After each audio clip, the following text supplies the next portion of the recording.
Hello, today I'm going to be bringing you The Witcher. Witcher is a Netflix television series. I think there's 3 seasons to it. The series itself is really good. For those of you who don't know, it actually came from a book. The name of the book is called The Last Wish. It's not called The Witcher. The book is a little confusing. The book, it's like short stories. There's a thread that kind of connects it as a book that goes from like one point to the next, but it's very vague. It's very almost non-existent, to tell you the truth. So all of these, if you watch season 1 of The Witcher, it's this guy that goes around from village to village, and The Witcher is somebody that gets paid to kill demons, and then he's not a hired killer, but he only kills like werewolves or vampires or these demons, dragons, and all that kind of stuff. And that's what he does. So the book kind of jumps around. It's just a collection of his adventures, just moving from place to place and these different things that he's done. So there's really not a lot connecting the book. Is just, again, a collection of short stories. And the TV show, the Netflix show, it doesn't go in the order of the book because it doesn't have to, because it's not. So again, the book is just short stories, so they could throw in any scene that they wanted to in the TV show, and then it works because it's really just him fighting demons and seeing what's going on. So that makes it good, but the show in itself is really good.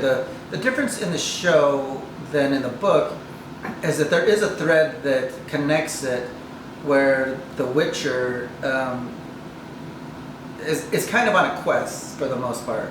It's like in the back of his head, everybody knows about it, and then it springs up from time to time. So there's 2 storylines going on in the show, that's not in the book. So eventually they talk about it. But eventually the 2 storylines are going to meet.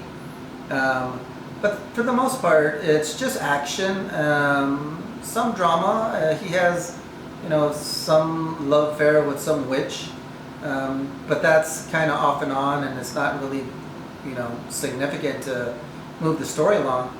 But it's, if you like action and that kind of knights, sword fighting type of stuff, the show's really good. I like it. I like that kind of stuff. That historical. It's all fiction. There's really no truth or basis to any of the characters or the kingdoms or the knights or anything like that. But it is fun. It's entertaining to watch. The book itself was a little boring. That's because, again, it's a kind of collection of short stories where you get certain demons and things going on that he's fighting with. So some are better than the others. Some stories or chapters are longer than the others. But parts of it were really good. Some of the stories were really, really good. And then some of the stories were pretty boring. Just kind of, this is really wasting my time. So I'm kind of mixed, again, on the book. Would I read the book again? I don't know. But I do love the show.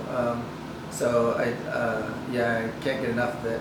So I would suggest that you watch the show first, and if you like that type of stuff and you're curious, then read the book.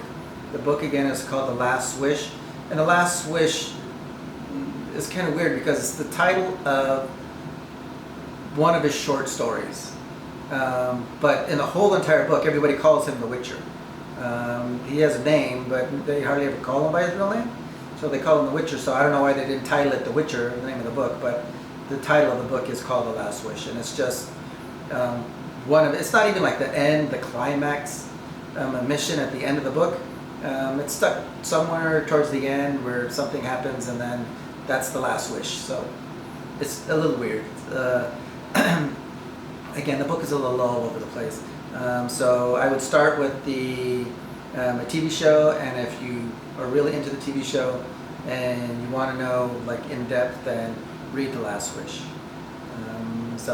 like and subscribe, and I'll bring you more.